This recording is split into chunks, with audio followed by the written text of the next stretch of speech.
Alright, तो हम लोगों ने प्रीवियस लेक्चर में दो चार्ज के बीच फोर्स जब वो वैक्यूम में हो तब देखा था।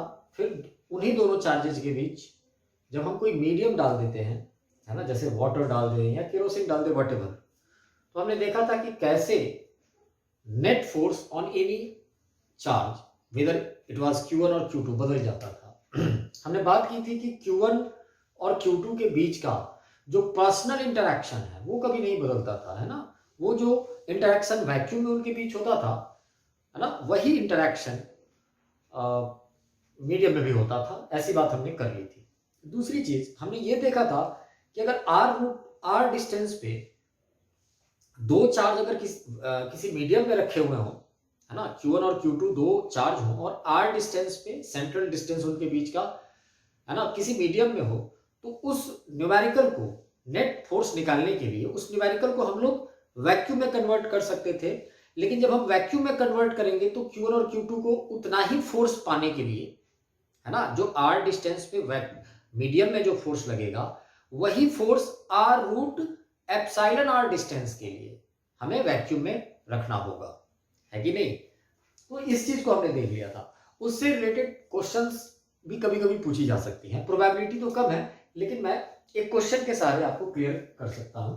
जैसे suppose this is a pond,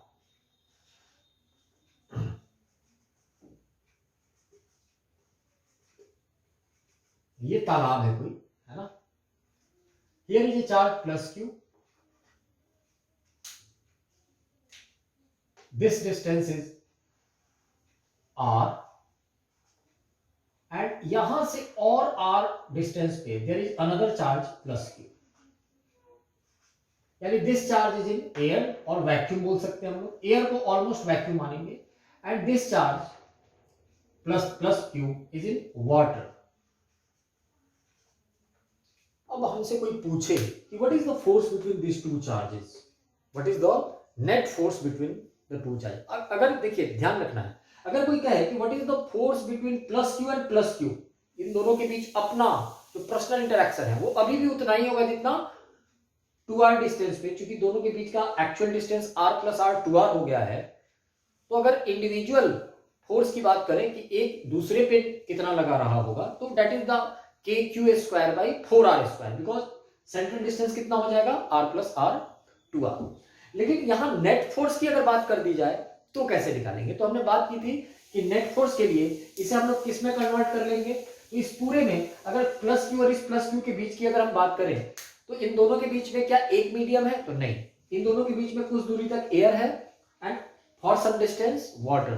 तो हम क्या करेंगे, इस प्लस Q को हम यहां रख देंगे। मैं अब कन्वर्ट करने जा रहा हूं इस इंटायर सिचुएशन को नेट फोर्स निकालने के लिए, इंटायर सिचुएशन को मैं एयर में कन्वर्ट करने जा रहा हूं। तो अब ये प्लस Q को तो मैं एज इट इज यहां रख दूंगा। ये आर डिस्टेंस भी ठीक है, लेकिन इस आर डिस्टेंस को, ये जो आर डिस्टेंस है, इसको हमें किससे रिप्लेस करना होगा, तो आर रूट एप्सिलॉन आर। इस आर डिस्टेंस को, ये जो वाटर का आर डिस्टेंस है, इसे मुझे कितने से रिप्लेस करना होगा, आर रूट एप्सिलॉन आर। और वाटर का जो एप्सिलॉन आर होता है रिलेटिव परमिटिविटी, या उसी को डाइलेक्ट्रिक कांस्टेंट भी हम कहते हैं, दैट इज 81, यानी this distance is r dash and r dash is r root epsilon r, that is r under root 81, that is 9r।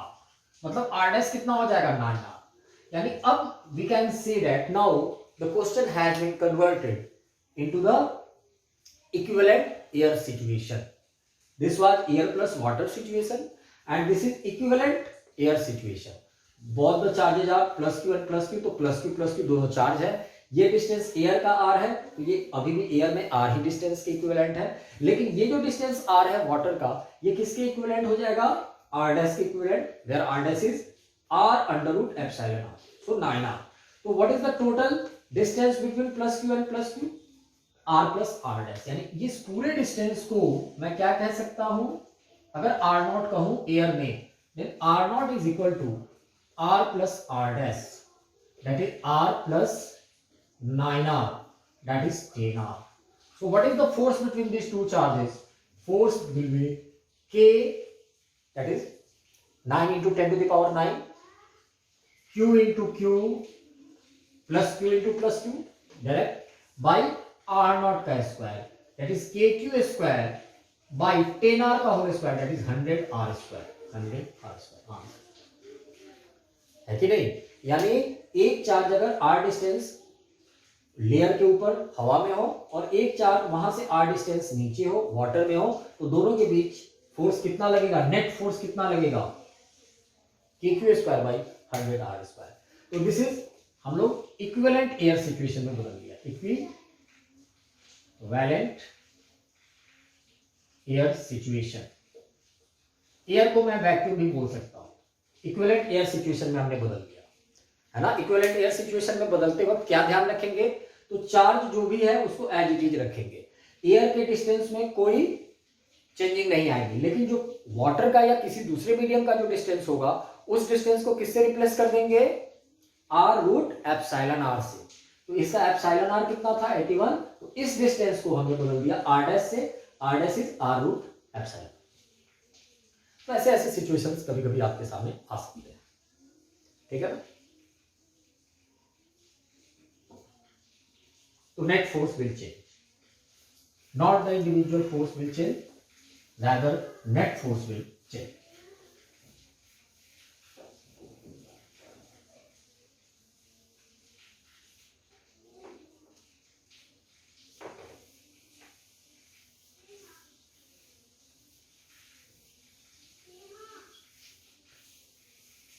all right,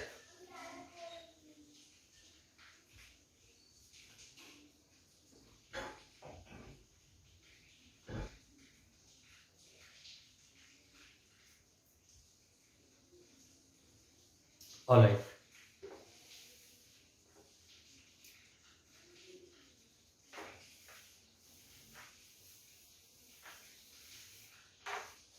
okay, let us proceed.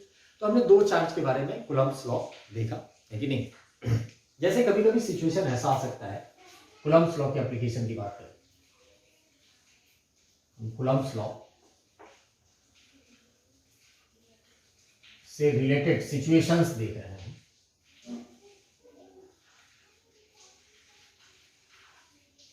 These are the two charges identical mass and charge। Suppose इस पे plus Q charge है, plus Q1 charge है, इस पे plus Q2 charge है। Charge की बात कोई दिक्कत नहीं, अलग अलग हो सकती है ना।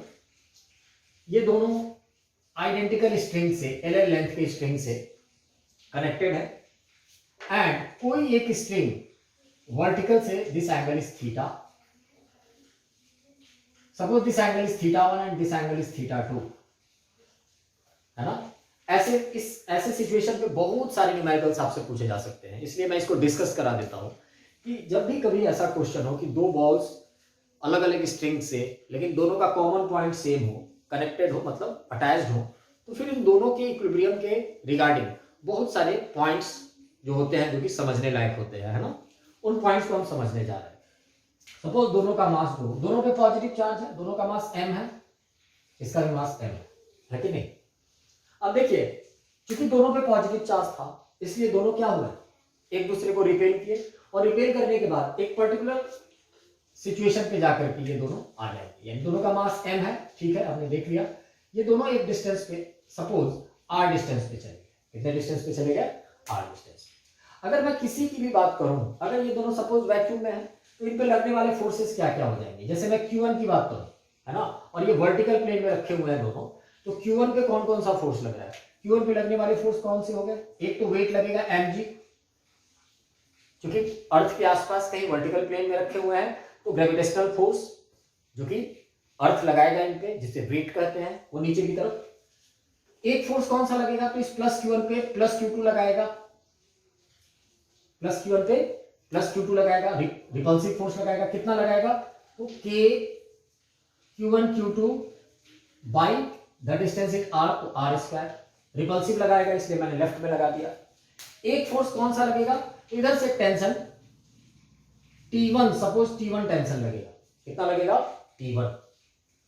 अब जब ये T1 किधर की तरफ लगेगा, इधर की तरफ, थ्रेड के लॉन्ग लगेगा, है ना। टेंशन फोर्स कैसे एक्ट करता है, तो जब कोई भी रोप या स्ट्रिंग टाइट हो तो उस स्ट्रिंग से अटैच्ड बॉडी में टेंशन फोर्स एक्ट करना स्टार्ट कर जाता है। हम जानते हैं, आपने 11th में पढ़ा होगा।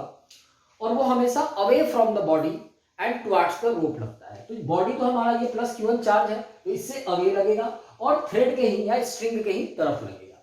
अब देखिए, अगर इस T1 को मैं यहाँ पे अपना XY बना दूं, this is our X and Y, और ये पूरा प्लेन हमारा XY प्लेन हो, तो मैं इस फोर्स को ब्रेक कर सकता हूँ, इस T1 को, है कि नहीं। इस T1 को अगर मैं ब्रेक करूंगा तो एक कंपोनेंट हॉरिजॉन्टल एक्स एक्सिस की तरफ चला जाएगा और T1 का एक कंपोनेंट वर्टिकल किधर की तरफ चला जाएगा, y एक्सिस की तरफ। तो T1 को अगर मैं ब्रेक करूंगा तो if this angle is θ1 then this angle will be, because इस यहां से परपेंडिकुलर डालेंगे तो ये 90, ये भी 90 होगा, है कि नहीं। तो दिस θ1, तो ये एंगल 90 माइनस θ1 हो जाएगा।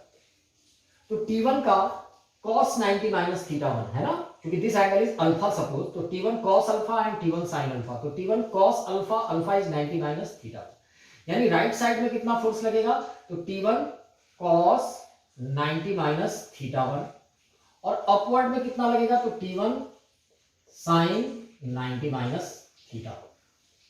T1 sin 90 माइनस θ1 को हम लोग क्या लिख सकते हैं, तो T1 sin 90 minus θ is cos θ, तो T1 cos θ1, और इसे क्या लिख सकते हैं, T1 cos 90 माइनस θ1 को लिख सकते हैं T1 sin θ। यानी अगर T1 को ब्रेक कर दिया जाए तो यू कैन सी कि इस Q1 पे 4 फोर्सेज लग रहे हैं, एक mg, एक इधर कूलम्ब्स फोर्स लेफ्ट में, एक राइट में T1 sin θ1 और एक अपवर्ड में T1 cos θ1। उसके बाद अगर ये Q1 इक्विलिब्रियम में है तो अपवर्ड और डाउनवर्ड फोर्स बराबर होने चाहिए, है ना। यानी हम लोग लिख सकते हैं, और लेफ्टवर्ड और राइटवर्ड फोर्स भी बराबर होने चाहिए। यानी we can write T1 sin θ1 rightward force is leftward force, that is K Q1 Q2 by R square, T1 sin θ1, और दूसरा फोर्स है हमारा T1 cos θ1, T1 cos θ1 is equal to क्या लिख सकते हैं, mg।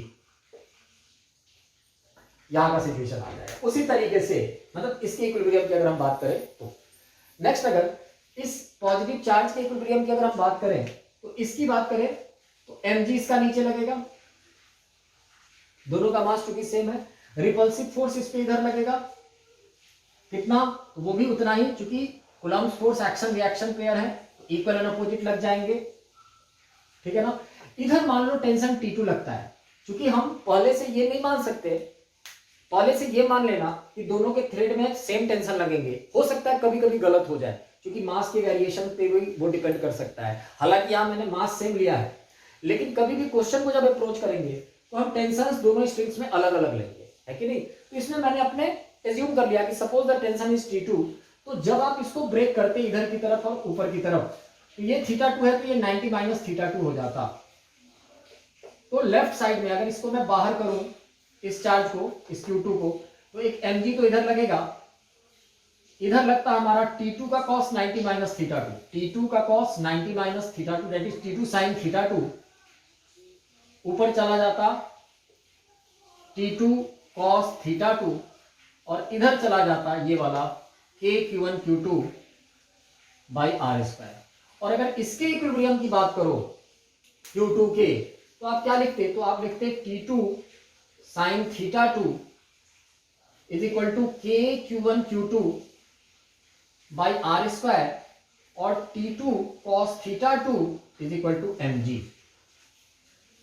एक सिमिलरिटी देखो अब आप यहाँ, K Q1 Q2 by R square जो है वो T1 sin θ1 के बराबर है, और वही K Q1 Q2 by R square T2 sin θ2 के भी बराबर है। T1 cos θ1 mg के बराबर है, और T2 cos θ2 भी mg के बराबर है। अगर मैं दोनों को डिवाइड कर दूं तो यहां से T1 कैंसिल हो जाएगा, यहां से T2 कैंसिल हो जाएगा, sin θ2 बाई cos θ2 tan θ2, और sin θ1 बाई cos θ1 tan θ1, और ये दोनों tan θ1 डिवाइड करेंगे तो tan θ1 is equal to K Q1 Q2 by R square mg, and tan θ2 is equal to K Q1 Q2 by R square mg, which implies θ1 is equal to theta 2। Alright, तो हमने देखा कि tan theta 1 उतना ही है जितना tan theta 2 है ना, k q1 q2 by r square mg and k q1 q2 by r square mg। Clear है ना? So theta 1 must be equal to theta 2, यानी ये दोनों थीटा सेम होने चाहिए। पहला रिजल्ट आ गया।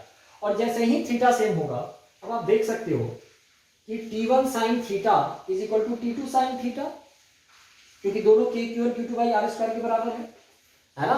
क्योंकि थीटा 1 और थीटा 2 को मैं अगर थीटा बोल दूं तो we can say t1 sin theta is equal to t2 sin theta, which implies t1 बराबर t2, यानी थीटा 1 थीटा 2 के बराबर होना चाहिए एंड t1 t2 के भी बराबर होना चाहिए। अब हम लोग कह सकते हैं, है ना, यानी पहले हमें पूरा चेक करना होगा कि क्या ये दोनों सच में बराबर है कि नहीं, दोनों टेंशंस और ये दोनों एंगल्स वर्टिकल के साथ किसके, स्ट्रिंग्स के। हालांकि ये क्योंकि अलग अलग स्ट्रिंग्स है, ये क्या है, अलग अलग स्ट्रिंग्स हैं, इसलिए तो ध्यान रखेंगे। ऐसा सिचुएशन यानी जब कभी भी आपको दिख जाए कि दो आइडेंटिकल मास वाले चार्ज ऑब्जेक्ट, दोनों के चार्ज जरूरी नहीं हो कि सेम है, क्योंकि अगर कूलम्ब फोर्स की बात करो तो k q1 q2 by r square इस पे भी और k q1 q2 by r square इस पे भी, क्योंकि coulomb force equal and opposite लगता है इसलिए, है ना, इसलिए दोनों चार्ज आइडेंटिकल हो तो भी कोई बात नहीं, दोनों चार्ज डिफरेंट हो तो भी कोई बात नहीं, है कि नहीं? हर केस में equal and opposite coulomb force लगेंगे, दोनों का एनर्जी सेम है। अब बस हो गया, इसी से क्लियर हो जाएगा कि ये थीटा भी सेम होना चाहिए और टेंशंस भी सेम होना चाहिए।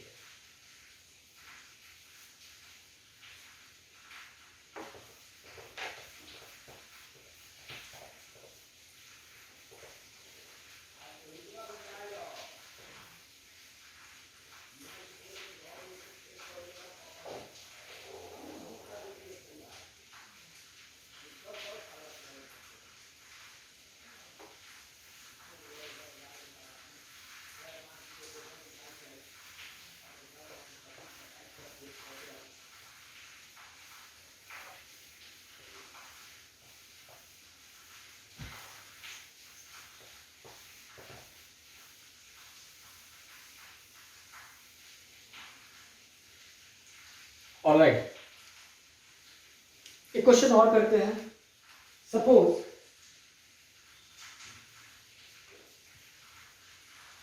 these are the two charges, point charge, ये दोनों पॉइंट चार्ज हैं और दोनों के बीच का डिस्टेंस r है। सपोज इस पे 16 कूलम्ब चार्ज है एंड इस पे -8 कूलम्ब चार्ज है। ध्यान रखेंगे, इस पे 16 कूलम्ब चार्ज है और राइट साइड वाले पे -8 कूलम्ब चार्ज है एंड फोर्स इज F, मतलब फोर्स का जो मैग्नीट्यूड है वो F है, मतलब दोनों के बीच जो फोर्स लगेगा, क्लियर है, क्योंकि एक पॉजिटिव एक नेगेटिव है तो अट्रैक्टिव फोर्स लगेगा। बात यहाँ अट्रैक्टिव और रिपल्सिव की नहीं है, बात यहाँ फोर्स के मैग्नीट्यूड की है। तो जब फोर्स के मैग्नीट्यूड की बात करेंगे तो Q1B और Q2 दोनों पॉजिटिव लेते हैं, कोई दिक्कत नहीं, मॉड लगा देते हैं ना, फोर्स दोनों के बीच F है। तो question is that now the two charges are, ये डायमेंशंस में आइडेंटिकल है। डायमेंशंस में आइडेंटिकल का मतलब शेप एंड साइज इन दोनों का आइडेंटिकल है। Now the two charges are touched to each other and kept at the same distance. What is the new force F dash? मतलब इन्हीं दो चार्ज को टच कर दिया गया और r ही डिस्टेंस पे रख दिया गया, टच, मतलब दोनों को लाके ऐसे आपने उठाया, टच करके रख दिया। देखिए टच करके रखने का मतलब क्या होता है, ध्यान रखेंगे, ये चीजें बहुत डिटेल में हमें बाद में पढ़ना है जब हम पोटेंशियल पढ़ेंगे, है ना, फील्ड के बाद पोटेंशियल। लेकिन ध्यान रखेंगे एक बात का, दो आइडेंटिकल चार्जेज को, है ना, आइडेंटिकल शेप एंड साइज वाले चार्जेज को जब आप टच करते हो ना तो चार्ज का डिस्ट्रीब्यूशन इस प्रकार होता है कि दोनों पे इक्वल चार्जेज आ जाते हैं, दोनों पे इक्वल चार्जेज आ जाते हैं। का मतलब दोनों को जब आप टच कर रहे होते हो तो उस समय जो सिस्टम का चार्ज होता है वो आप 50% और 50% डिस्ट्रीब्यूट हो जाता है, 50% और 50% डिस्ट्रीब्यूट हो जाता है। मतलब दोनों को टच करने के बाद अगर इस पे चार्ज प्लस Q आ जाएगा तो इस पे भी चार्ज Q आ जाएगा। दोनों को जब आप टच करेंगे तो, दोनों को जब आप टच करेंगे तो ध्यान रखेंगे, दोनों पे इक्वल चार्ज आ जाने का मतलब यही होता है कि नहीं? क्यों आता है? तो चूंकि पोटेंशियल को सेम करना होता है। ये बात की बात है जब हम पोटेंशियल पढ़ेंगे। लेकिन आई रिपीट, क्या बोला मैंने कि दो इक्वल डायमेंशन के चार्ज को जब टच करते हो तो चार्ज का डिस्ट्रीब्यूशन होता है, और डिस्ट्रीब्यूशन होने के बाद दोनों पे इक्वल चार्जेज आ जाते हैं। अब देखिए, ये सिस्टम में पहले कितना चार्ज है? 16 कूलम एंड -8 कूलम। अब जब आप दोनों को टच करके रख दोगे डिस्टेंस पे, तो अब सिस्टम में कितना चार्ज हो जाना चाहिए? तो इस पे Q और इस पे Q। तो चार्ज का कंजर्वेशन हमने पढ़ा था चार्ज की प्रॉपर्टी में कि आइसोलेटेड सिस्टम का चार्ज कंजर्व होता है। मतलब यहां पे जो इस सिस्टम में जो चार्ज है वही चार्ज यहां भी होना चाहिए, क्योंकि है तो वही दोनों ऑब्जेक्ट। चार्ज कहीं डिस्ट्रॉय तो नहीं हो जाएगा। तो चार्ज कंजर्वेशन से क्या हो जाएगा? तो 16 coulomb plus -8 coulomb, 16 coulomb plus -8 coulomb is equal to Q plus Q, 2Q। So 16 plus minus 8 coulomb is 2Q, so 2 4 जा, यानी Q इज इक्वल टू आ जाएगा 4 कूलम। यानी इस पे भी 4 कूलम चार्ज आ जाएगा और इस पे भी 4 कूलम चार्ज आ जाएगा। ये भी पॉजिटिव हो जाएगा, ये भी पॉजिटिव हो जाएगा। ये तो पॉजिटिव था ही, ये नेगेटिव था। अब देखिए, इन दोनों के बीच का फोर्स F है और इन दोनों के बीच का फोर्स क्या है? मान लो F डैश है। इन दोनों के बीच का फोर्स अगर F डैश है तो सबसे पहले यहां से मैं F कैसे निकालता? इन दोनों के बीच का जो फोर्स था F, मैग्नीट्यूड उसका कैसे निकलता?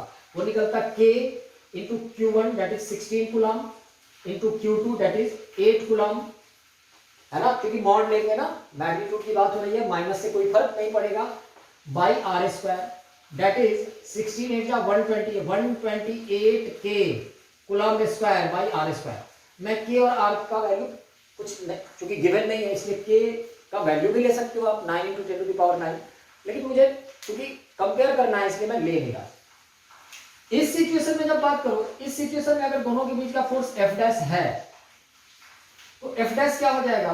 तो K, ये चार्ज कितना है? 4 कूलम इंटू ये चार्ज कितना है? ये भी 4 coulomb.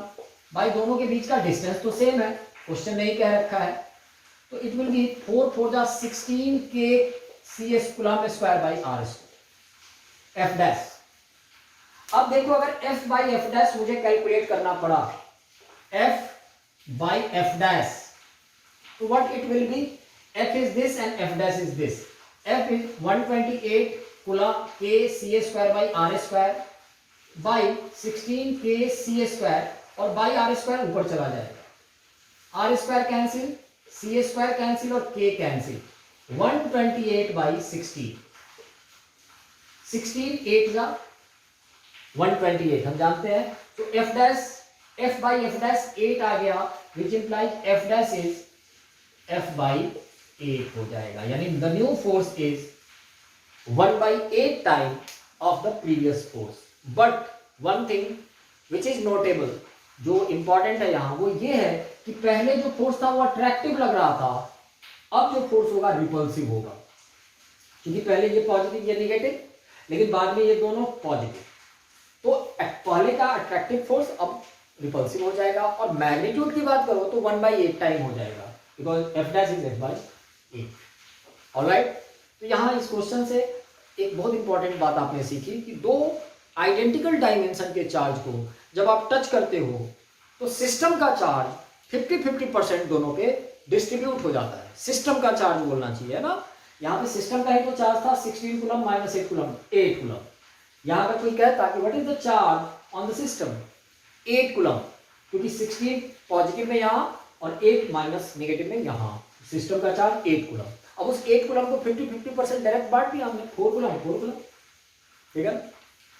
Alright,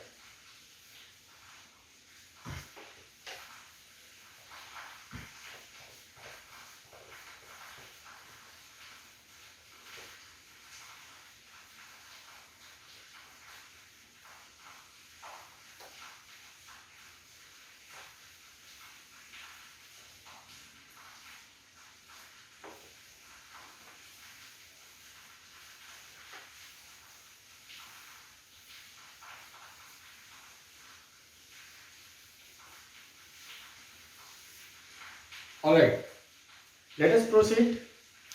coulomb force 2 point charge के बीच हमने देखा, डायरेक्टली वो 2 पॉइंट चार्ज के ही बीच है ना हम लोग लगाते हैं अगर उस लॉ की बात करो।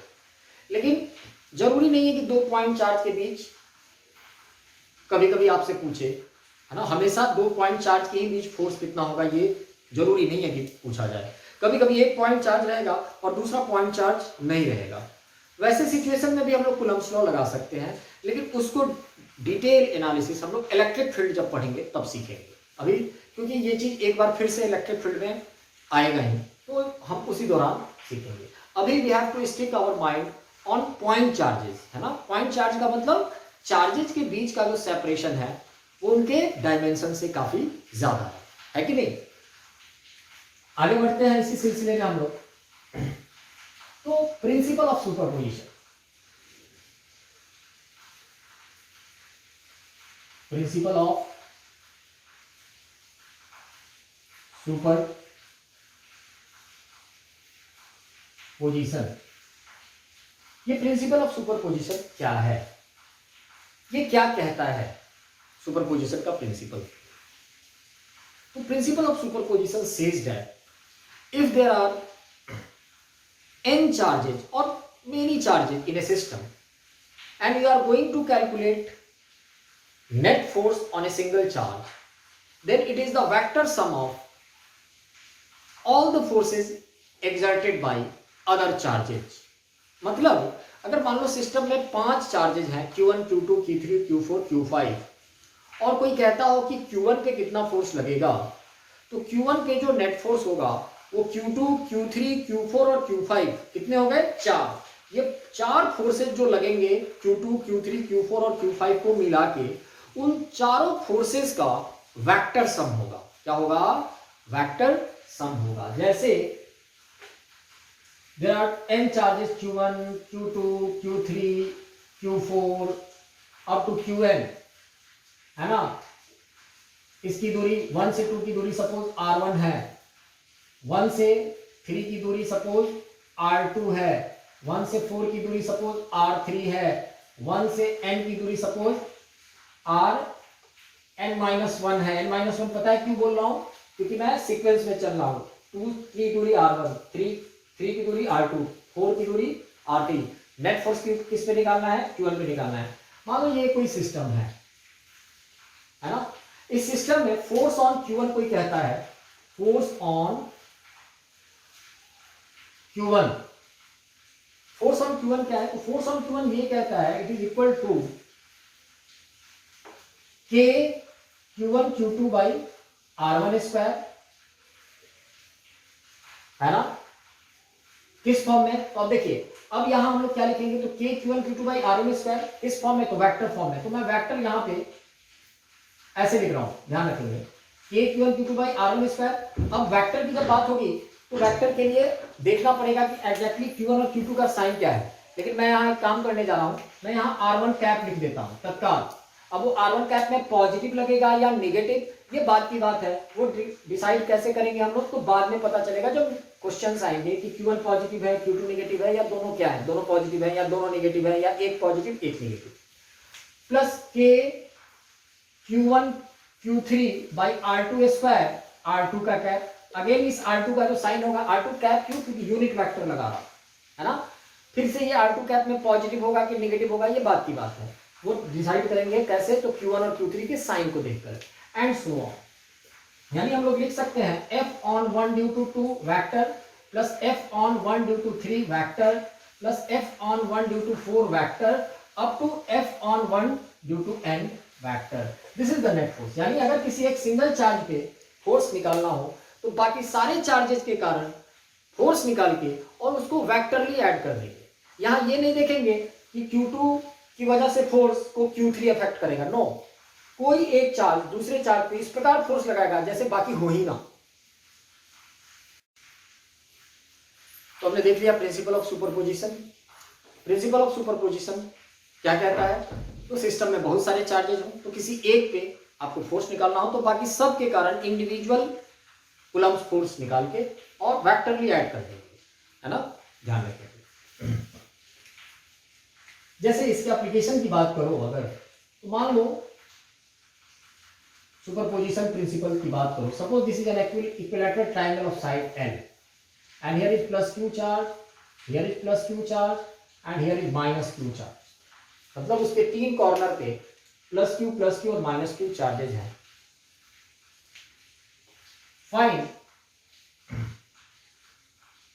Find suppose this is A, this is B and this is C. Find force on A. A का मतलब ऊपर वाले प्लस क्यू चार्ज पे फोर्स आपसे पूछा है, तो क्या करेंगे अब आप? तो देखिए आपके सिस्टम में कितने चार्ज हैं? 3 चार्जेज हैं. फोर्स किस पे पूछा है? तो ए पे.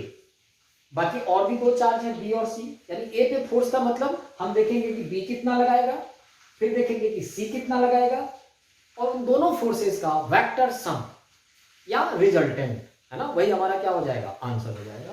तो अगर आप देखो ए पे अगर बात करो तो ए पे जो ये जो बी है ये कैसा फोर्स लगाएगा? तो ए भी पॉजिटिव चार्ज, बी भी पॉजिटिव चार्ज, तो पॉजिटिव के बीच क्या होगा? रिपल्सन.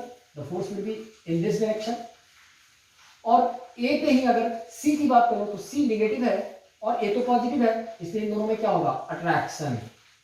इधर अगर इस फोर्स की बात करो तो ये फोर्स अगर F1 है और ये फोर्स हमारा F2 है, मैग्नीट्यूड की बात करो तो इन दोनों के बीच का एंगल क्या है?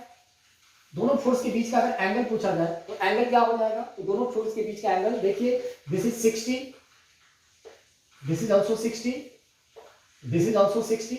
इक्विलैटरल ट्रायंगल है तो ये कितना हो जाएगा? 120.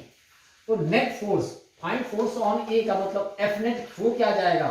तो नेट फोर्स ऑन ए की बात करो, अगर उसके मैग्नीट्यूड की बात करो तो it will be under root of F1 square plus F2 square plus 2F1 F2 cos 120. That is parallelogram law of vector addition, resultant वाला मेथड, हम जानते हैं ये चीज. दूसरी चीज, ये तो चलो पैरेललोग्राम लॉ से आपने कर दिया. अगर कार्टेशियन कोऑर्डिनेट सिस्टम दिया होता तो आप x और y में ब्रेक करके भी काम कर सकते थे. i कैप, j कैप, अगर पॉसिबल हुआ तो k कैप, है ना. हो सकता है किसी वेक्टर के तीनों कंपोनेंट लेने की नौबत आ जाए, लेकिन यहाँ को एक प्लेन की बात हो रही है ना, तो 2 डायमेंशन में ही काम आपका चल जाएगा. तो under root F1 square plus F2 square plus 2F1 F2 cos 120.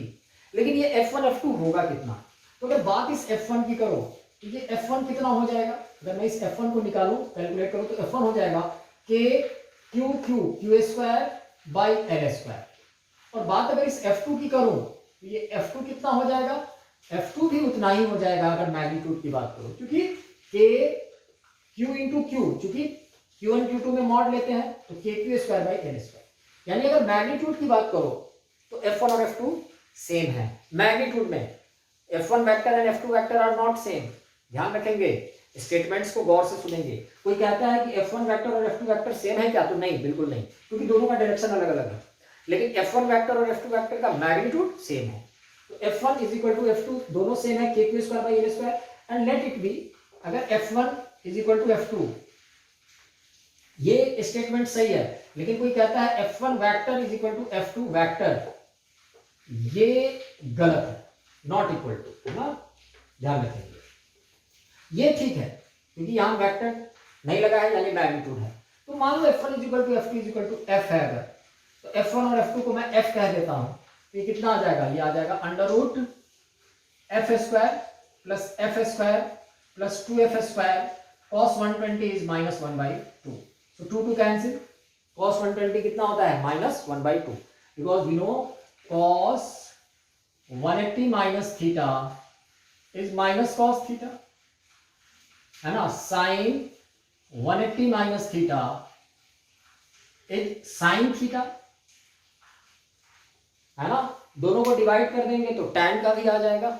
अगर कोई कहता है tan क्या हो जाएगा, तो tan 180 minus theta is minus tan theta, है ना.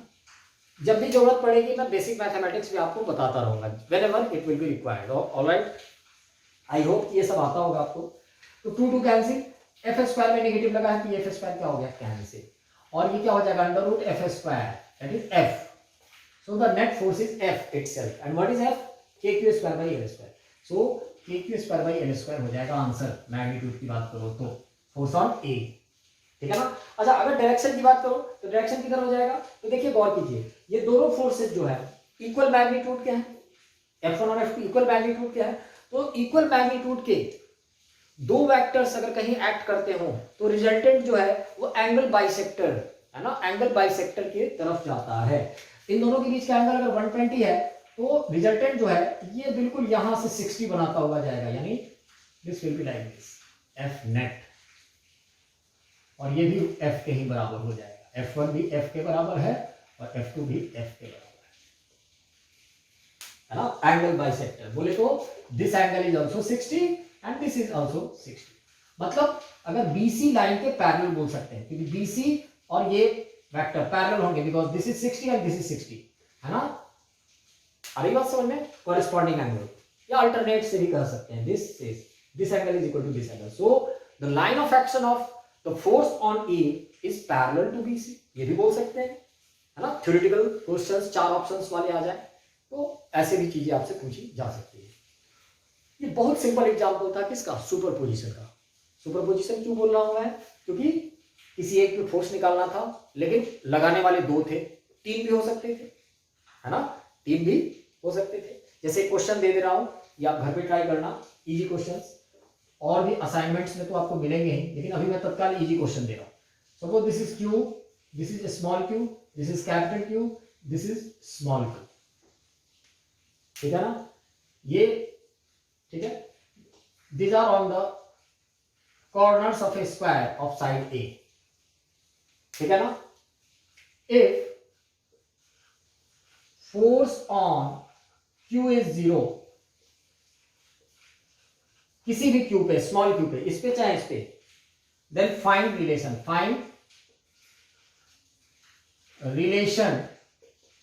between Q and Q।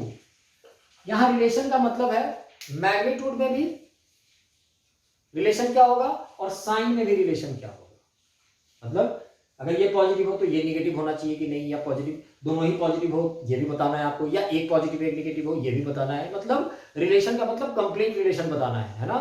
एक तो मैग्नीट्यूड में रिलेशन बताना है आपको और साइन में भी रिलेशन बताना है। तो दिस इज द वर्क, आप घर पे ट्राई करेंगे, बहुत इजी क्वेश्चन है।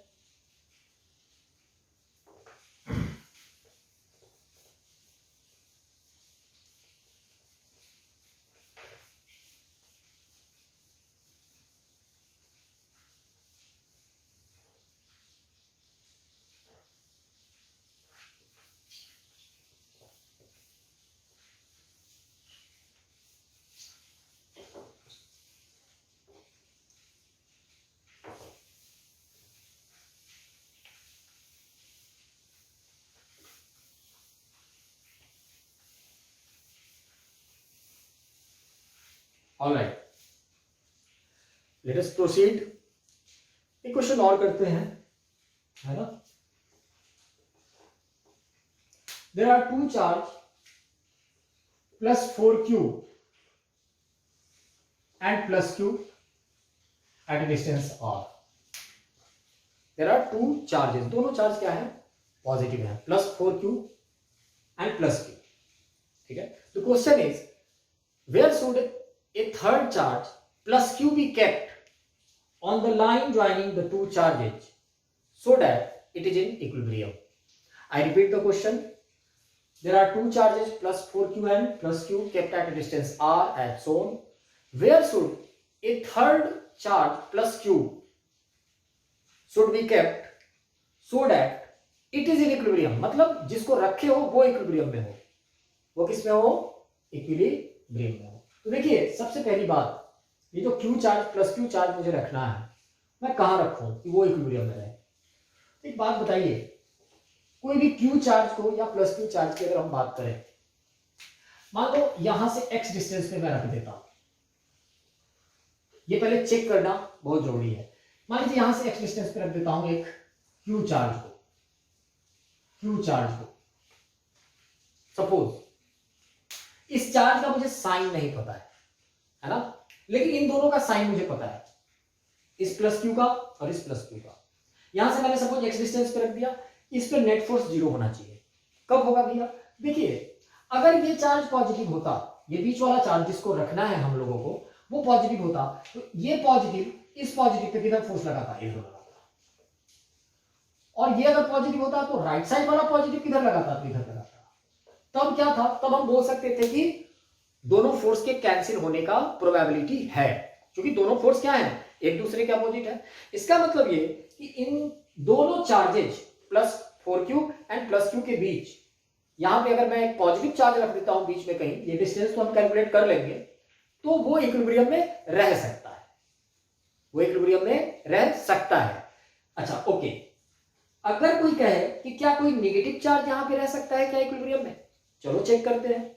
अगर मैं यहां नेगेटिव चार्ज रख देता हूं तो ये पॉजिटिव इस नेगेटिव को क्या करता, अट्रैक्ट, तो ये भी पॉजिटिव इस नेगेटिव को क्या करता, अट्रैक्ट। तो फिर से इन दोनों फोर्स के कैंसिल आउट होने का प्रोबेबिलिटी है। यानी दो चार्जेस हैं, ये कॉर्नर वाले चार्जेस दोनों plus 4q and plus q दोनों पॉजिटिव हैं, यानी दोनों के बीच में कहीं एक पॉइंट जरूर होगा जहां पे चार्ज कुछ भी हो, पॉजिटिव हो चाहे नेगेटिव हो, है ना, उस पे नेट फोर्स जीरो होने का प्रोबेबिलिटी बनता है। ऑलराइट, क्लियर है ना। चलिए ओके, अब बात करते हैं कि अब यानी यहां मैं अपने मन से कोई भी क्यू चार्ज दे रख दूंगा, ऑटोमेटिक सा आंसर हमारा आ जाएगा। वहां चार्ज, अब आंसर क्या हो जाएगा, तो वो डिस्टेंस निकल जाएगा। और आप क्या कह सकते हो इस आंसर के बारे में कि वहां पे आप पॉजिटिव चार्ज रखो चाहे नेगेटिव चार्ज रखो, है ना, इट विल बी सी, है कि नहीं। तो देखिए अगर ये x है तो ये डिस्टेंस कितना हो जाएगा, r minus x, this distance is r minus x. So 4q और q पे कितना फोर्स लगेगा, तो k मैग्नीट्यूड को इक्वल करते हैं, k into 4q into capital Q बाई X square must be equal to k into q बाई r माइनस एक्स का whole square. So k q q x square by r minus X का whole square, which implies x square by r minus X का whole square is equal to 4/1 x square by r minus X का whole square. और चूंकि इस x को ध्यान ये भी रखना है कि इस x को क्या आना है, तो इस x को r से कम आना है, क्योंकि मिड पॉइंट पे रखना है ना, दोनों के मिड पॉइंट नहीं बोलना चाहिए, दोनों के बीच में रखना है। मिड पॉइंट का मतलब हो गया जस्ट r/2 पे, तो r/2 पे तो होगा नहीं कभी पॉसिबल, r/2 भी आ सकता है आंसर अगर ये दोनों चार्ज क्या हो, मैग्नीट्यूड में सेम हो, है कि नहीं। Now we have to see that ये जो x आना चाहिए वो r से कम भी आना चाहिए। तो जरा चेक करते हैं, क्योंकि अगर आप इसको फर्दर सॉल्व करेंगे ना तो बहुत लोगों की आदत होती है, ध्यान रखना, ये बचपन से 9th-10th में भी ये मैथमेटिक्स में गलत आदत के शिकार होते हैं मैक्सिमम लोग।